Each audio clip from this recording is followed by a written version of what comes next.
And I'm Emma. Thank you for joining us once again and welcome back to the Dead Parent Club podcast.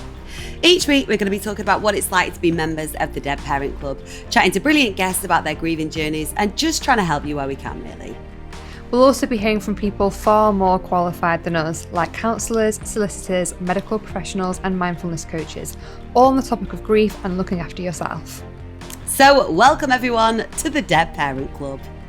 And this week we're joined by another special guest, Giles-Paley Phillips. Very excited about this one. Giles is an author, poet, musician and podcaster who wrote about childhood grief in his book 152 Days. In this episode, Giles will be sharing his own story about how he lost his parents at a young age. And we're going to be asking him how to support young grievers based on his own experience. Hello. Hi, Giles. Hi. Right, sorry. I did my excitable, sea lion clap. Okay, this is very upbeat. This is very upbeat for a Dead Parents Club. It is, isn't it? We always say that. It's very cheery given the nature of the topic that we're discussing. But, you know, as somebody who is part of the Dead Parent Club, you'll know that humour is born out of loss, isn't it? So, Absolutely. That's the route we like to 100%. take. Kat, before we get stuck in talking to Giles, because we've got so much to get through, do you want to let people know how they can get in touch? Yeah, absolutely. So obviously, as always, we would love to hear from you. If you listen to this episode and you resonated with anything, you can contact us by email at hello@deadparentclub.co.uk, or you can catch up with us on social. Just search Dead Parent Club Podcast and you'll find us, and you can't really miss us anywhere either. Giles, I think we want to make the most of the time that we have you. So it's kind of over to you now. For anyone listening to this who's unaware of your story, can you just basically tell us what happened to you? Okay. God. Yeah. What death do you want to start on? Oh, wow. There's been a few. There's been a few. I guess. Do you know what I like to call people that have lost both of their parents in this club? Your platinum members of the Dead Parent Club. Fantastic. I'm so pleased. At last. You get a really good accolade for it. Welcome along, Platinum member. Oh, well, this is great. I feel very privileged. Probably best to start with the death of my mum. I was only 6 when she died. She contracted leukemia when I was 3. I don't really have an awful lot of memories of her, other than these sort of kind of little snippets of time. And I wrote a lot about it in my book, 152 Days. There are moments. There's a kind of nescience about my thoughts on my mum. I guess over the years have created my own narrative about her.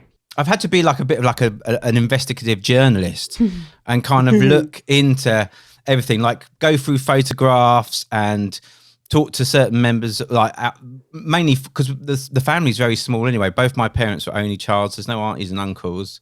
All my grandparents have all passed away now. So I've only really got my brother, who's 6 years older than me. He was a bit more aware. He was 12 when she passed away. So I can glean a little bit about her from this. And then like I say, I've been investigating it myself and trying to find out a bit of an essence of her.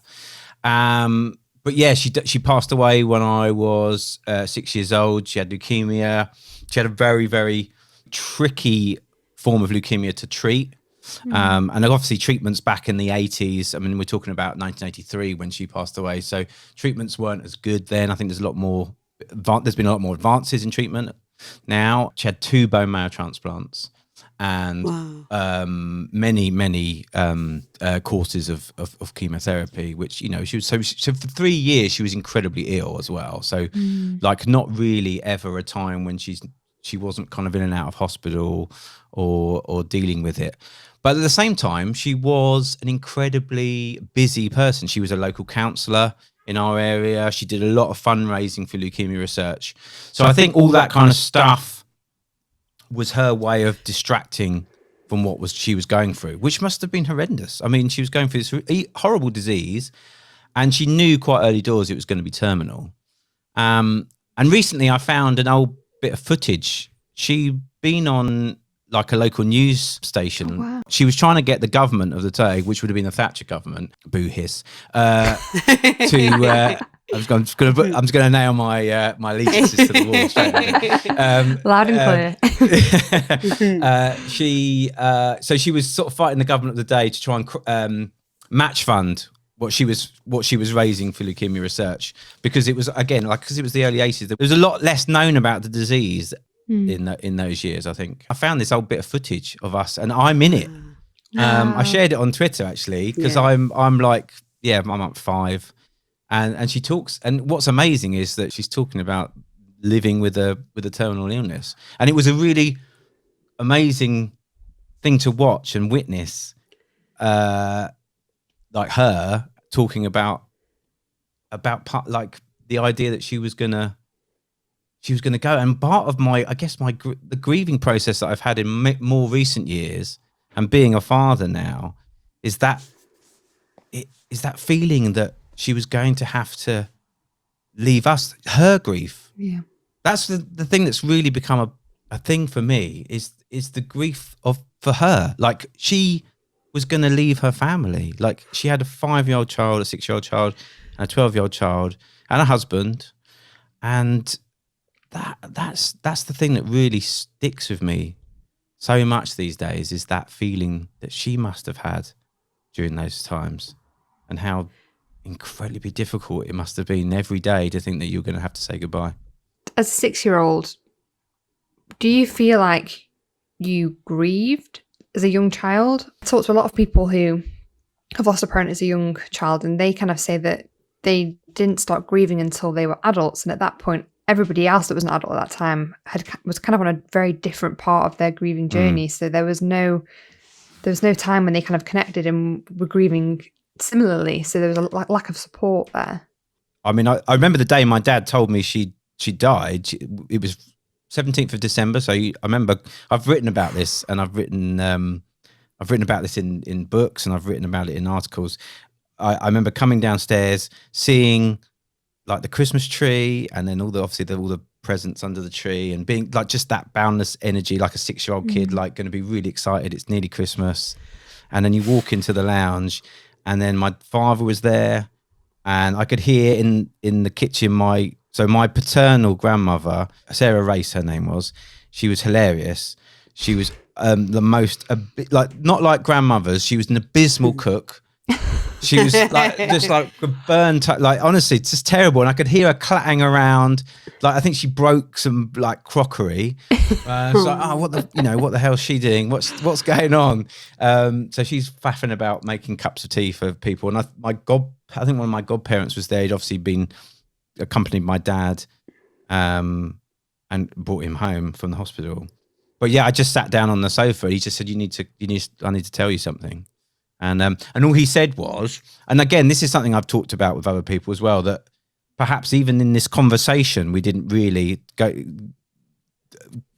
Part of that kind of thing, very British thing, maybe, not being able to sort of explain this kind of situation very well. He just said, she's gone. That's all he said. She's gone. He didn't say, your mum's died, blah, blah, blah. It's just, she's gone. I mean, obviously I knew in that moment that she died, but just that kind of, he obviously didn't know how to explain it to a 6-year-old. I don't suppose I would either, really, thinking about it.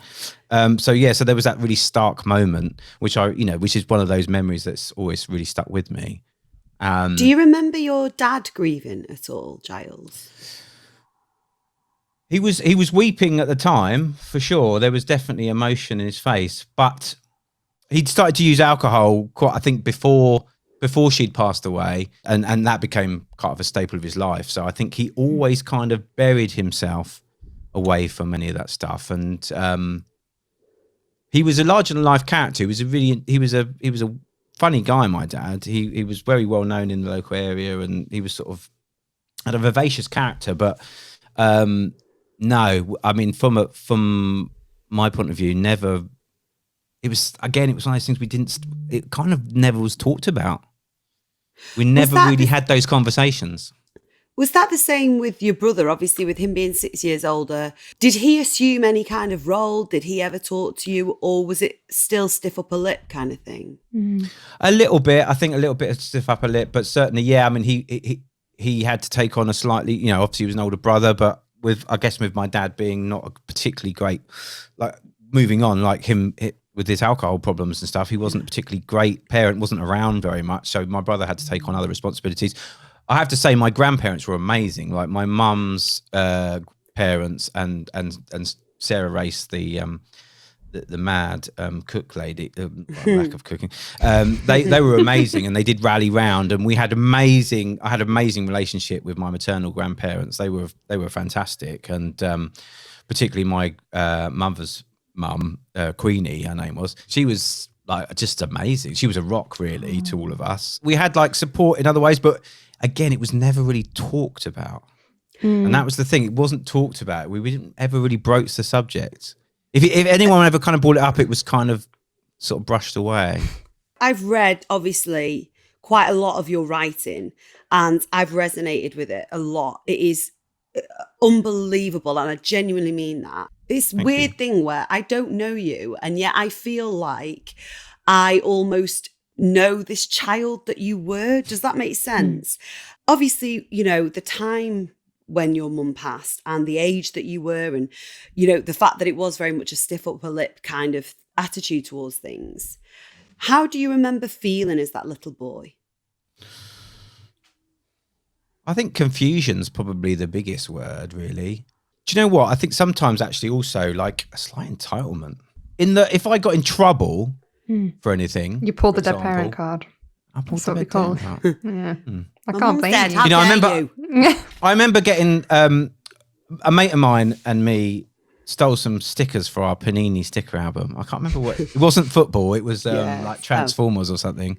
Yeah. And he did the stealing, but he like brought them to like we collated them together and put them in our books. Yeah, he got caught, and then we both got kind of summoned to the newsagents. And I just said, oh, well, yeah, but you know me, my mum died. So you got, you know, maybe it's just a kind of like, it's just a defense thing, I suppose. I would love to say that was only because you were a child, but when my mum died when I was 20, I definitely pulled the dead parent card as an adult, and I probably still do to this day. But Yeah.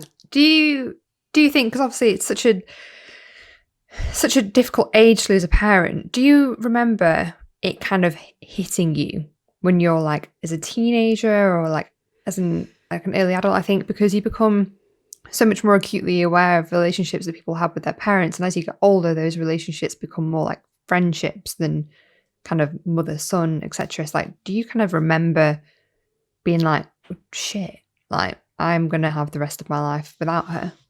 I think it really wasn't until I would say maybe 6 years ago. Wow.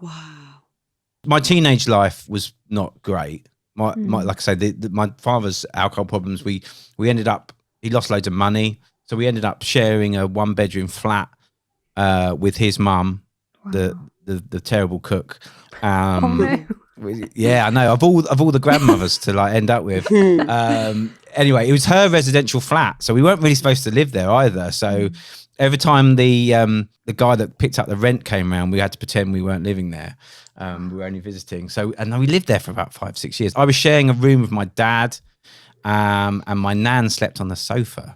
And she didn't want to share a room with her son, which is understandable. I don't think I ever got the chance to process things, really, ever. And then I think I had my own struggles in my later teens. I had problems with drink as well, and then I sort of gave up alcohol. And then I kind of got married and you know, and started different kind of career paths. And I think it wasn't until I started kind of writing about it that I suddenly started to sort of fathom the whole thing, and that was really fucking hard to deal with. Obviously, before your dad passed, Giles, what was your relationship like with him? Did it change as you know, like you say, he had problems with alcohol, and what kind of relationship was that between you and your father? It was a very surface one, I think. He didn't have a very good relationship with my brother. God, I had a shit life. I know. So weird. It's so weird when you start to sort of think, oh, I had this happened and this happened and this happened. Oh, and they fell out and they didn't get on. And then and you just think, oh, shit, all this stuff happened. Anyway, I'm very happy now. But yeah, so he didn't have a very good relationship with my brother. My brother came out as gay when he was sort of 17, 18. So my dad couldn't really cope with that very well. He had sort of it was sort of homophobic tendencies, so he didn't deal with that very well. So my brother ended up moving in with my maternal grandmother, so they lived together, and that was great. He had, he was able to escape, kind of thing. There was always a weird relationship with my dad, where I kind of, like, on the surface, we kind of got on. We had similar interests. He was into some sport, and I was in sport when I was, that age. I'm still into sport, but we had some things in common. Politically, we didn't have anything in common. We didn't have the same sort of moral outlook, I guess. So there was all the sort of underlying things that kind of pin who you are as a person were very different between us. So I would say, it was very surface. We never talked about anything difficult. That wouldn't have been kind of something we would have done. So not a healthy relationship, I wouldn't have said. Again, and that's something I've had to realise later. It wasn't something at the time I really thought about. Did you not talk to anybody? So, I'm thinking of you as a 6-year-old boy who loses their mum. Mm-hmm. Like you say, a lot of other shit happened in your life. And did you literally then, up until sort of, later life, just not speak to anybody about it? Did you keep all of this in? Pretty much, yeah. I mean, apart from, I guess, my wife, she lost her dad at 16 as well. He took his own life. So we had that in common as well. So, and I think actually you do meet and find other people who have lost parents. Like, obviously this is the premise of your club. I have met in the town I live in, a lot of my close friends have lost parents. So there's that in common. I think you do kind of gravitate to people who are, obviously you gravitate to like-minded people anyway, but I think often we've had that thing in common. So it's something I've obviously talked about in later life, but no, not really. I think up until, I guess, again, like I say, maybe my mid-20s at the earliest, but I would say, like, actually dealing with my own kind of thoughts on how much grief has affected me, probably not, and not until the last sort of 5-6 years. Moving on then from that point to the loss of your dad, which was obviously under very different circumstances. So how old were you when he died? It was about a week before my 21st birthday. Wow. And he'd always, like I say, he'd always had problems, lots of health problems due to alcoholism. So he was in and out of hospital quite a lot in his 40s. I think he had one heart attack. He might have had 2 heart attacks actually, but lots of problems with alcohol. He had diabetes. So like quite an ill person, but just sort of cracked on living that kind of lifestyle. And it caught up with him. He was 56 when he passed away. So I just heard, I was working in a video shop at the time, and my brother just rang me and said, and he just bluntly said, "Dad's dead." Wow. I was like, "Oh, what?" Dad's dead. And at this point, did you have a relationship where you saw him quite frequently? Was your dad someone you'd see on a weekly basis? Yeah, I used to see him quite a bit. Yeah, I wasn't living with him then. I'd managed to move out of the 1-bedroom deluxe pad that we had, but he was still living there with my dad. So I would see him quite regularly. He was obviously, like, he'd be around town. We obviously lived in the same town, and I would see him, and he'd wander past the video shop when I was working sometimes. Ask, if we borrow any money. That's normally regular things. So we had seen each other quite, I was in contact with him for sure. When your dad actually did pass then, was he on his own? Like, what was the situation? Like, how do you feel? Because obviously you weren't there. How do you feel around that? It's quite tragic, actually. I have to say that my dad wasn't a great dad. He was a fun guy that people used to like, but he wasn't a great dad. But it was a really tragic end for him. He'd gone out one night. He just came back. It looked like he tried to get up in the night and had just collapsed and had died. I think they said it was renal failure in the end, but it was basically most of his organs had kind of given up. The worst thing was, but in some respects, a blessing. He was very close to his mum. They were like inseparable. We used to say they were like steptoe and son, because they were this really weird. They would argue quite a lot. It was quite a like clashy thing, and they would swear at each other a lot. My nan's she was from Durham. She was like really like strong-willed northern woman, from a working class mining community, very strong-willed. But she loved her son. He was her only child. They were completely inseparable. She followed him everywhere. She'd actually in the last 6 months before he passed away had developed dementia. So she was actually in the flat with him, but she didn't know what was going on. So they'd gone in to find out, and she said, "Oh, I can't wake him up." She was saying, "I can't wake him up." But in some respects, she didn't realise it was him. So that I don't wish anyone to have dementia. It's a horrible, horrible disease. But in that moment for her, actually, I was quite pleased. Not pleased. That's not the right word. No, thankful. I completely understand. Thankful that she didn't realise that she was kind of having to cope with her son who's dead in front of her.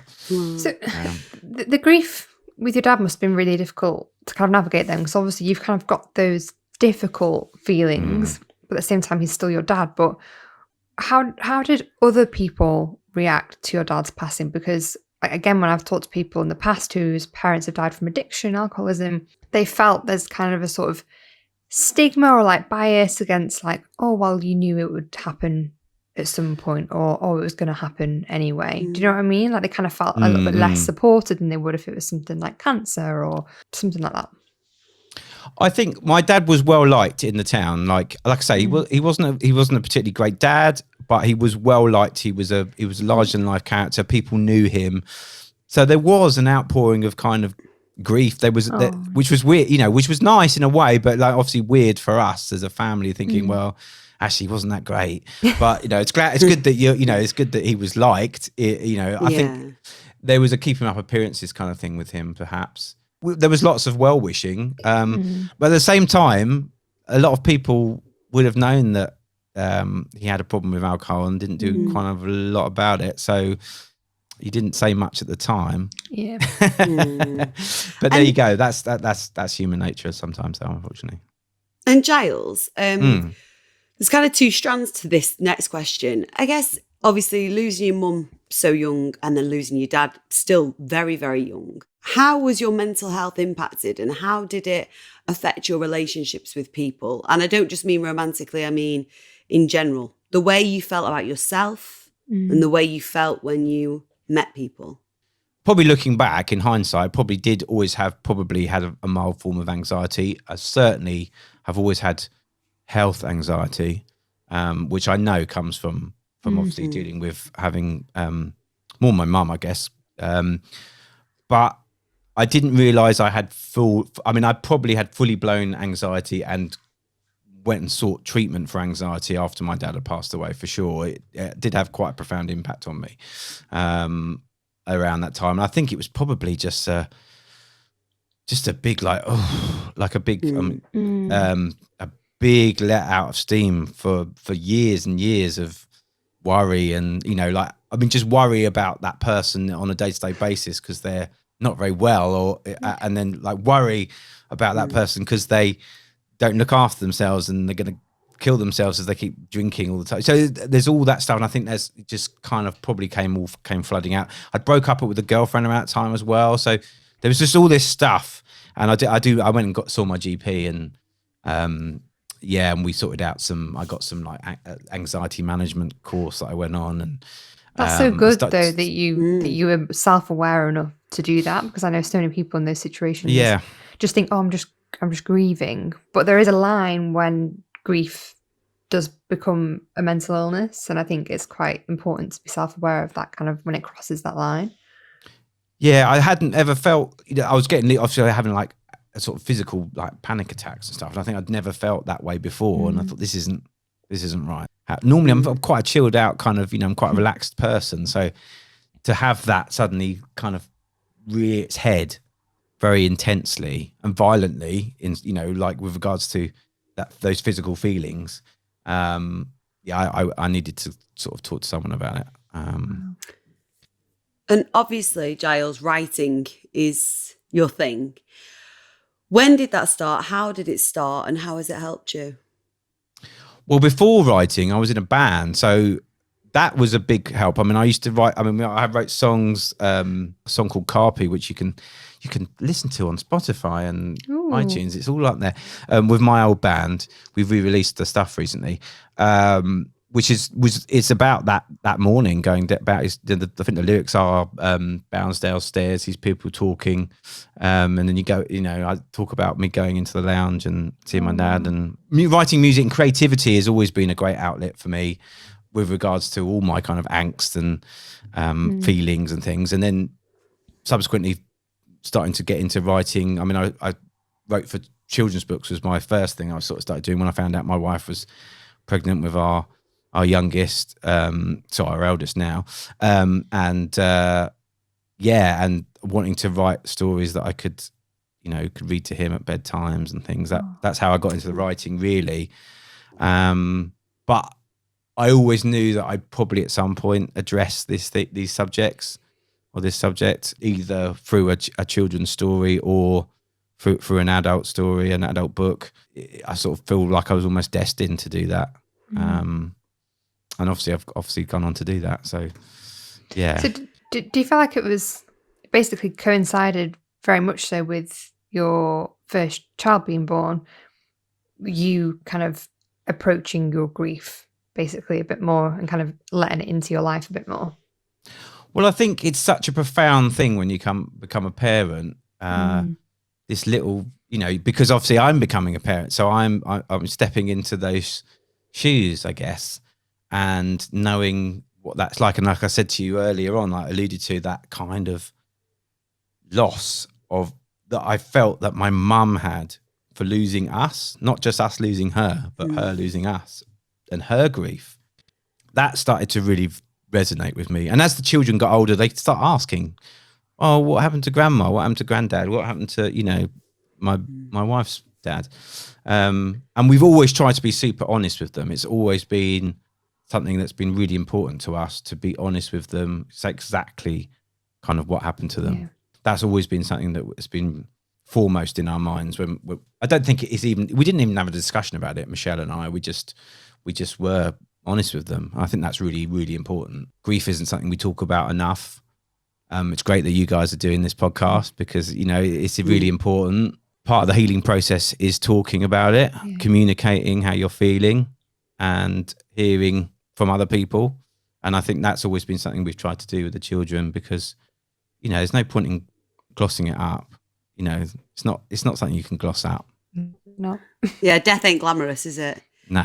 Giles, just before we move on, because I think because you've had a double whammy of an experience, Platinum. I think platinum member. I think you're well placed to sort of talk to us about offer advice on what you would say to anyone grieving. But one thing I take away from you is that you exude kindness to everybody. And I think that is at times difficult when you've suffered a lot of loss. I think you can find a place of peace and contentment. And I think then, you can be, but you just consistently exude kindness. And I want to know, has that always been the case? Or have you ever felt anger? Have you found a peace and then that's come off the back of that? How are you so consistently kind? I think it's gratitude. I think I'm just really grateful. I mean, we've obviously talked about there's been some tricky times. I still got to know those people to an extent, and I'm just really grateful to be here. I think there was a moment where I was thinking about not being here when I was sort of 19, and I decided to stay, and I think I'm just incredibly grateful. I'm incredibly grateful for what I have. I'm got a wonderful family that I've made my own family. I've got got a wife and 2 kids, and got incredible friends. And I just want to try and live life to the fullest. Now, whether that's because I've seen the brittleness of life and how fleeting it can be, possibly. Would I have been that way anyway? Maybe. Who knows? But I know I'm grateful. And I think that's kind of why I try and put out as much kindness and positivity and good energy that I can, because we should all be able to feel that way. That's such an important message to share, because I feel like a lot of people, when they're grieving, they feel like they can't see an end or like a light at the end of the tunnel, and it just feels very, very dark. I know for myself, I was in a really bad place after my mum died, and I think what I love about this podcast and having conversations like this is hearing stories from people who have created a life for themselves that they love and that they're grateful for, and that they've been in that position, they've been in the darkest place, but they chose to carry on. And now it's proof that, grief and sadness can live side by side with gratitude and happiness. And, I just think that is such an important takeaway this episode and every single episode ever. I think it's one of the key points. Well, I think we have to realise that grief is forever. I mean, it's not going to go away, but you can learn to live with it. I said this to someone the other day, and they kind of looked at me quizzically, and then they kind of went, oh, okay, maybe. And I sort of said that I kind of made friends with it. Like we've made a pact, grief and I. We're going to ride this together, and I'm not going to bother grief too much, and grief's hopefully not going to bother me too much.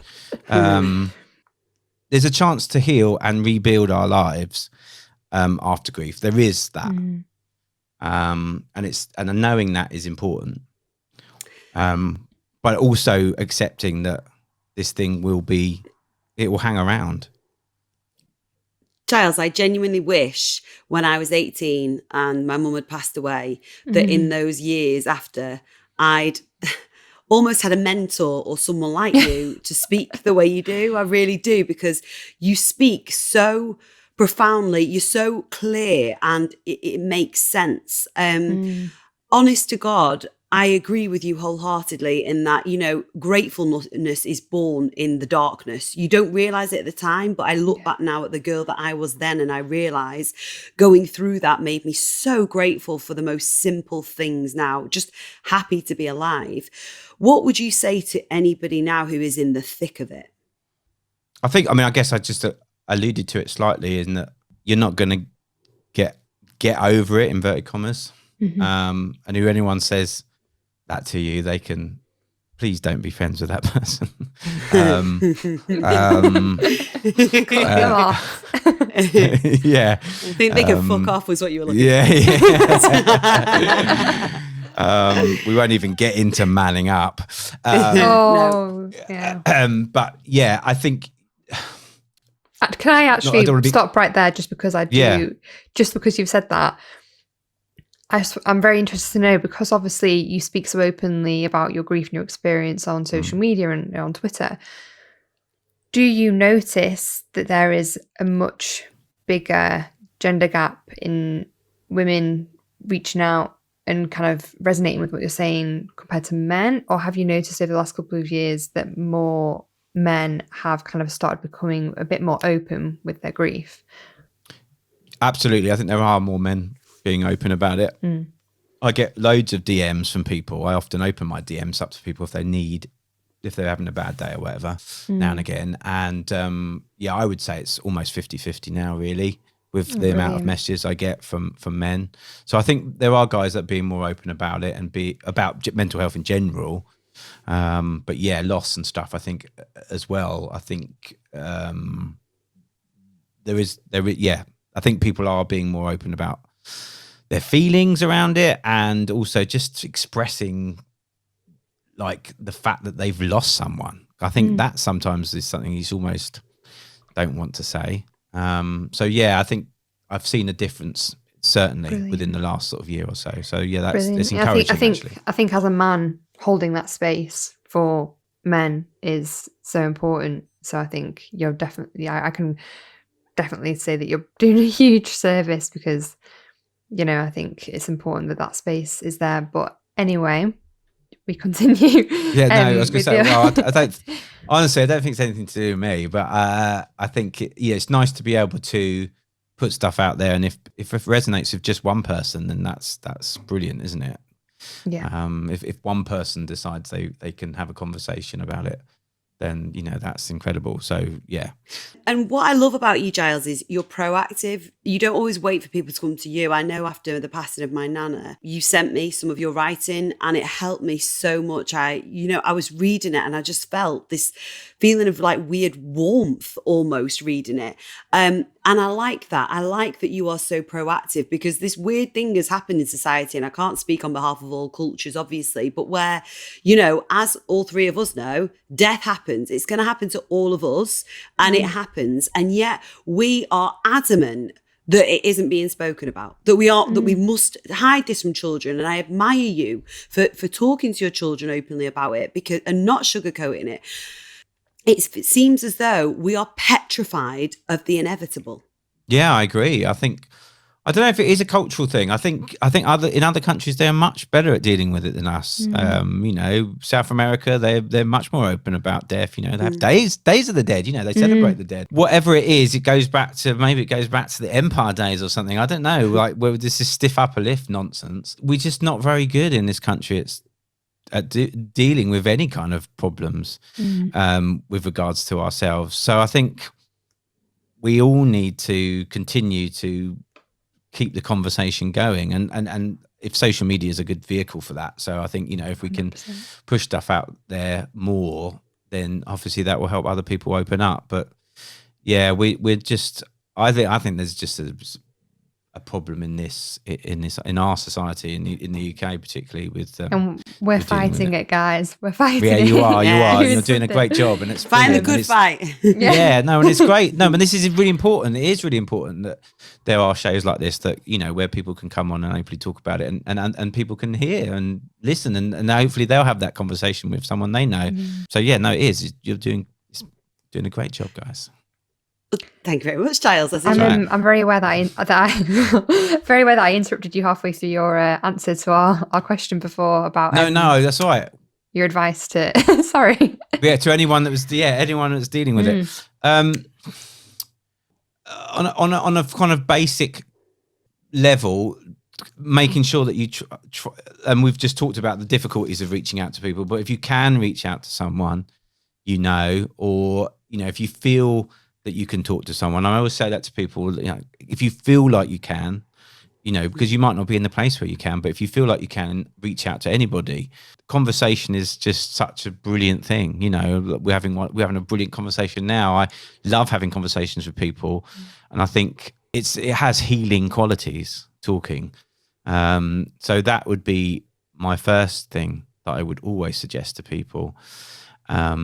I always try and signpost. There's lots of brilliant support services out there now for people as well. There's a brilliant tech service, Shout 85258, which is like a discreet tech service that you talk to like crisis volunteers and stuff. And that can be about any mental health stuff, but also, grief as well. If you're really finding it difficult. So there are amazing, people you can, services rather, you can signpost. And so I would always encourage people to do that. But again, it's going back to conversations. It's having conversations. So yeah, that would be my main thing, is to get yourself in a place where you can talk about it. But that obviously getting to that place is sometimes very difficult. Yeah. And just finally, Giles, before we let you go, when you think about your mum and dad now, how do you feel? What kind of feelings does it evoke in you? I think, generally speaking, I get quite a warm feeling. That's kind of the feeling I can just say when you just said it then. Yes, there were difficulties, obviously, with my dad, but, I'm not one for holding grudges, so I'd never wish him ill. I appreciate the person he could have been, and think about the good bits that were there. And then my mum, watching that video that I talked to you about earlier, I feel like quite a lot of her has rubbed off on me. in some weird way, even though I only kind of knew her for 5 minutes. I bet you So, feel yeah. closer to her as an adult than you did as a child. You know, kind of like those kind of like parallels as you've kind of gotten older. And Absolutely. Yeah. I think, yeah, absolutely. Physically and emotionally, and my outlook on life, I think we would have got on well. So I think, yeah, definitely. It's warmth. I think I feel a warmth. And again, that gratitude, you know, I knew them at all. Some people don't get to meet their parents at all. So even if it was fleeting for one of them and slightly less fleeting for the other, I still got to meet them. So Well, Giles, do you know what? If your mum was how you are, then, you know, she will have been an extremely warm and lovely character, because honestly, I feel like we could talk to you all, I'd say all day, but it's evening now, deep into the evening, isn't it? I feel like we could talk to you all evening. You are genuinely a wonderful human. Thank you so much for talking to us on the Dead Parent Club podcast. Thank you so much. I've taken away from this, and I'm sure Kat has, and I'm sure you listening will as well. For anybody who wants to read more of you, hear more of you, where can they find you, Giles? I hang out on Twitter quite a lot, so you can find me on there at Eli is Tender 10. So it's ELIISTENDER 10. I know it's a bit weird, but yeah, you can. Yeah, if you want to read any of my books, you can find them in all the usual good and bad bookshops and Amazon and all that kind of malarkey. So yeah, and I've got a few podcasts. You can probably find those. If you find me on Twitter, you'll find most of what I do. You'll find everything. Yes, it's all there. Yeah. Thank you, Giles. No, thank you. It's been a real pleasure. Thanks, guys. I really appreciate you having me on. Oh. It's been a joy having you. Thank you. Thank you. I love you. these conversations. Thank you so much for joining us on the Dead Parent Club podcast. Remember, you can reach out if you want to talk to us, or if you've got any suggestions of any areas you'd like us to cover in the future.